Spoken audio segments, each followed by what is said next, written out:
Hi everyone, I'm Valerie. I'm here with Linda from Color Storms Yarn, and we're here to talk about Wheeshte, Creative Making in Uncertain Times by Kate Davies. Today we're talking about the third chapter, which is called Within Limits. The author, Kate Davies, has experienced some medical complications, and she considers herself a person with disability. So she talks about how her disability has affected her creativity, and her disability creates limits that she can be creative within. Yeah, and she seems to indicate in this chapter that limitations foster creativity. They do not prevent creativity. She's a better person because of the stroke that she had. It reminds me of something my father said to my mother once. He said, honey, I don't love you in spite of your limitations, in spite of your foibles. I love you because of them. You know, so I was lucky enough to have a very accepting father. He just loved each person exactly the way they were and didn't really try to change them. He only asked them to accept him also. And he's a very, very warm person. Wow. I know. It just seems like a rare gift to have a present, loving father. Anyway, with us also is my lovely bird this morning. He's here making his little flirty gestures, and he's sort of mumbling along with me and trying to fall asleep, but he's sort of intrigued by our voices and enjoying a little bit of stimulation that way. Nice. Kate writes, the wisdom of a limitation. What might limitation have to teach us about our creative practice?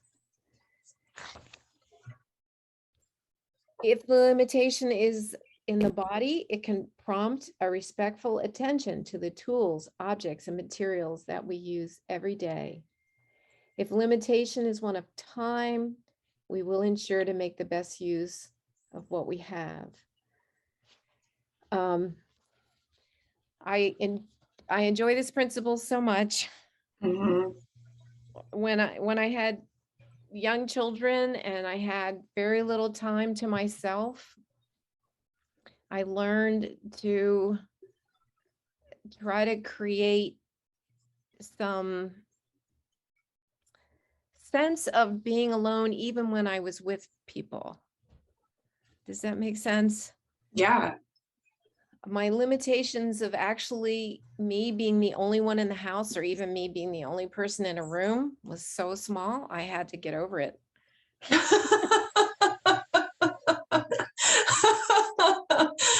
Oh. And you know, and now that I'm getting older and I have lots of time to myself, my body has more limitations. And I just try to use that to the best I can, right? Necessity is the mother of invention. So if I can't do something one way, then I look to try to do it another way.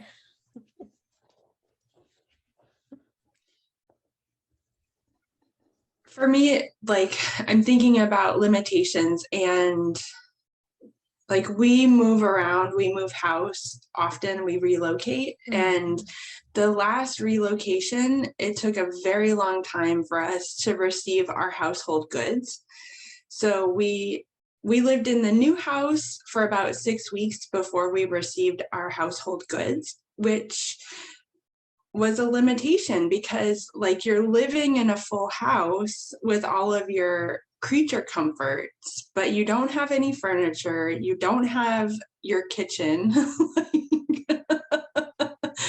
And it was really interesting. It was a good exercise for me because, you know, we didn't want to repurchase an entire kitchen because we knew our kitchen was coming. It just wasn't here yet. So we got a few key pieces, a skillet, a pot to boil things in, and like a casserole dish.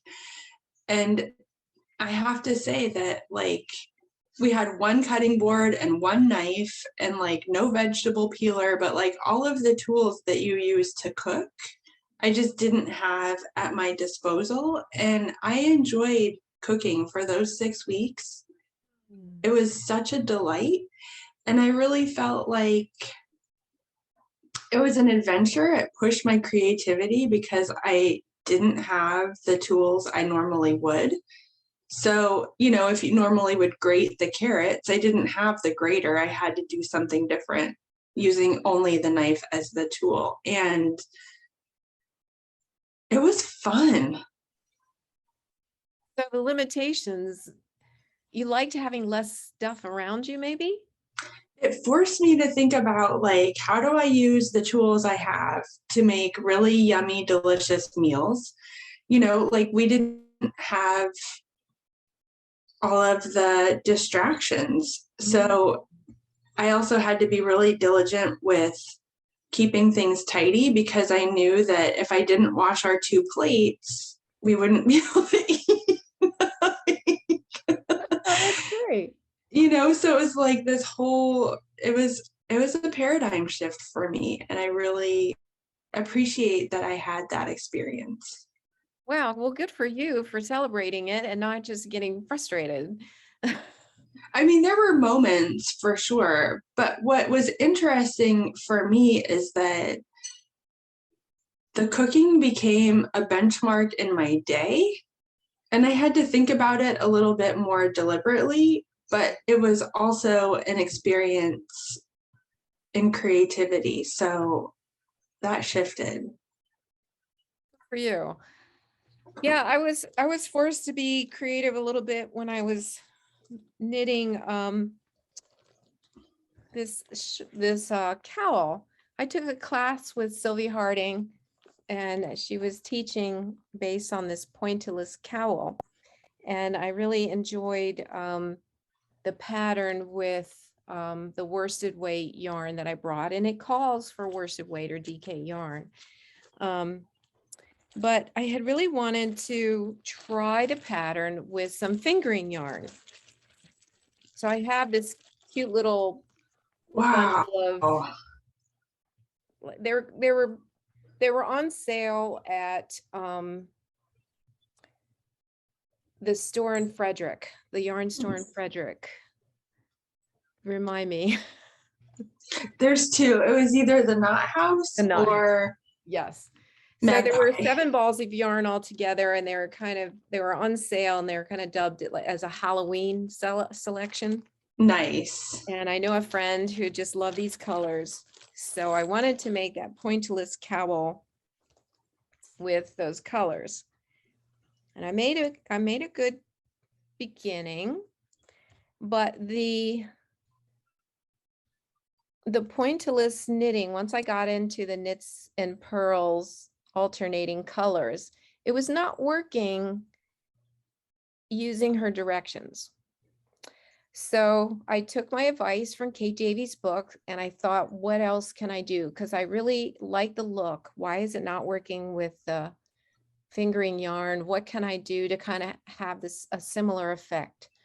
So I designed this different way of doing it. Instead of doing 3 slips in a row, instead of purl, slip, purl, slip, purl, slip for 3 rows, what I actually do is more like a Fair Isle technique of 2 knits, 2 purls, 2 knits, 2 purls, using both colors of yarn.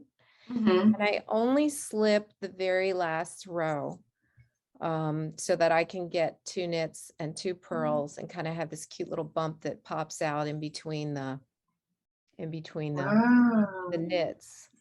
Nice. It's really pretty. Hers is all purls and slips, and mine is knits and purls. And for some reason, the floats just work much better with that technique. They're able to Interesting. make this much happier Yeah, doing the fair isle and just one row of slipping rather than 3 rows of slipping.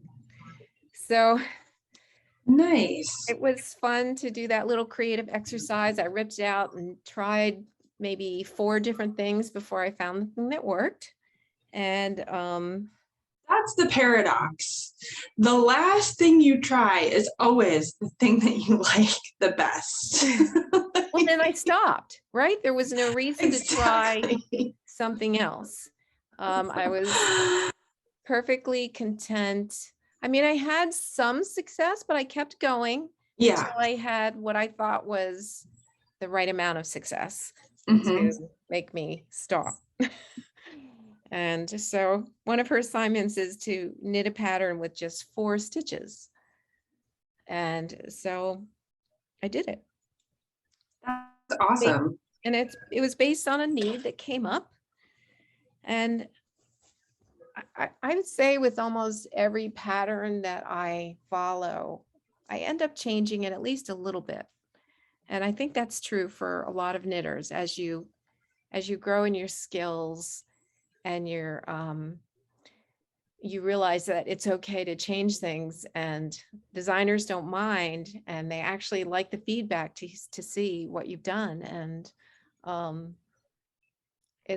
it kind of puts your little fingerprint on someone else's work. And thank you, Sylvia, for getting me for the springboard of your idea that I was then able to carry on and make it work for my particular yarns. I love that. I love a mashup that sort of challenges. Well, it takes 2 ideas and brings them together, right? Like you had the pattern and you had a different weight yarn, so you brought the 2 together. And that's just really cool. Yeah, it's quite fun to knit now. Yeah. Good that you like the result. Yeah.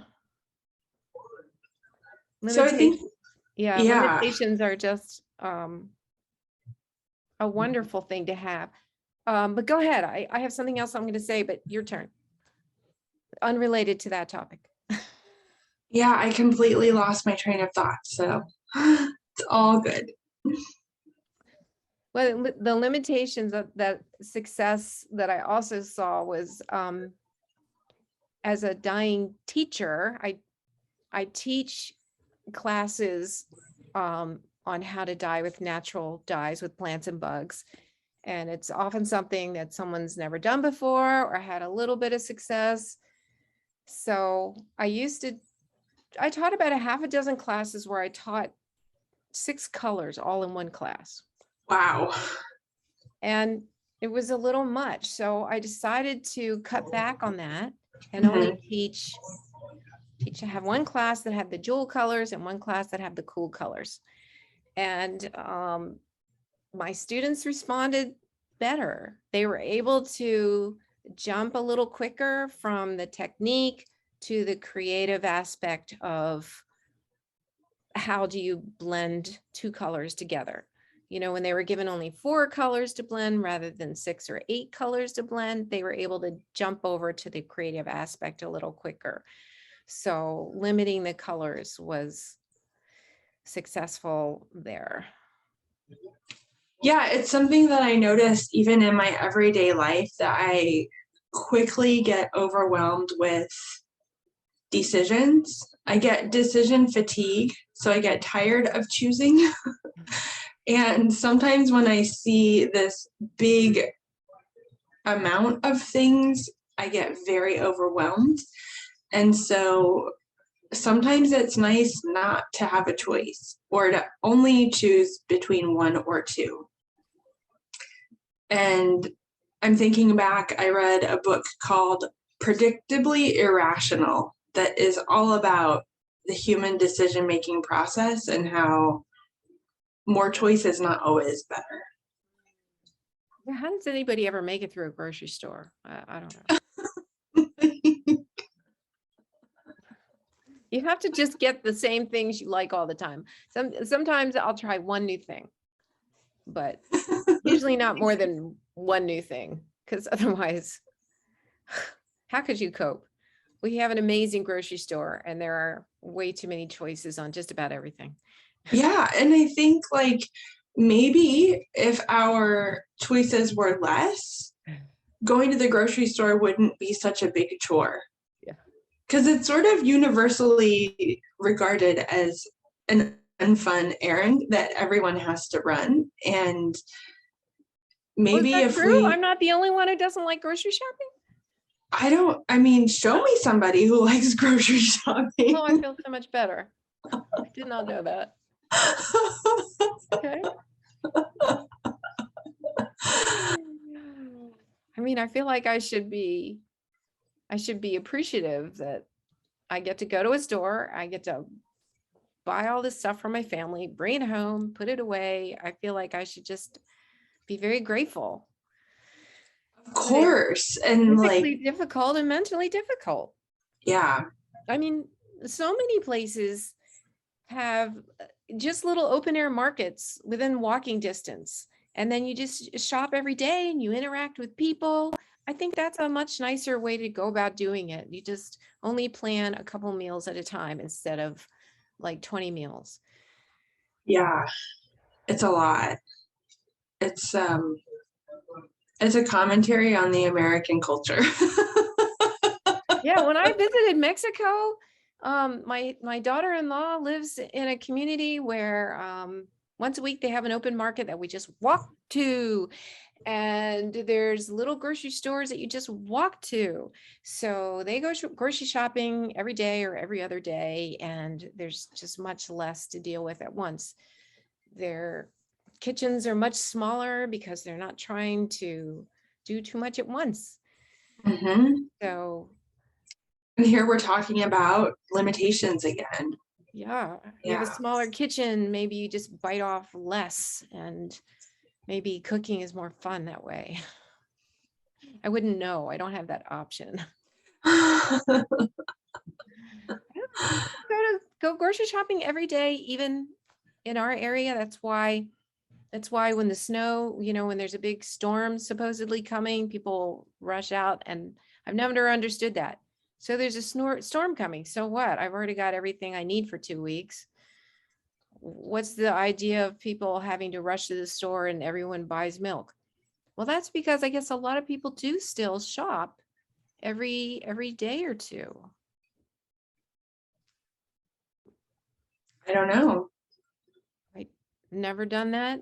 My mom didn't do that. My grandmother didn't do that. So Yeah, I think that it's familial, like, because certainly my family didn't shop every day, and it's also cultural. Like, maybe if you come from a culture where you do shop every day, then you bring that with you to here. But I don't know.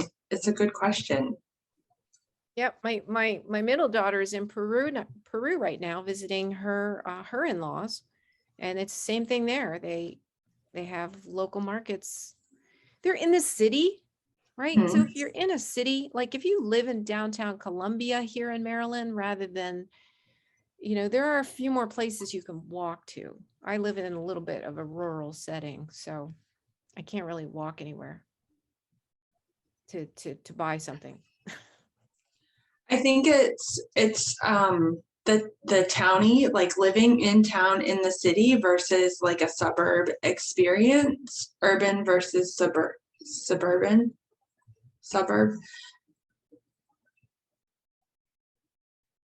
Because for me, like, there's basically no place I can walk to easily. I have to drive. Right. Yeah, I would have to drive, and like, For 10 years, I did live within walking distance of my grocery store, come to think of it, when the children were little. And that was nice. I could just push the kids in the stroller and pick up a few things for dinner and come home. It was a nice little outing. I love where I live now, but to me, it is a disadvantage that we have to get in the car to go get groceries. for sure. Well, we're going to continue working on homework. We've got a couple commitments that we've made for the next week to try out. And the creative assignment is listed on the Wheeshte website. If anyone would like to challenge themselves to work within limits, you can try out a couple of Kate's suggestions. Good idea. Yeah. Let's celebrate our limits and see where you can bring creativity into your life this week.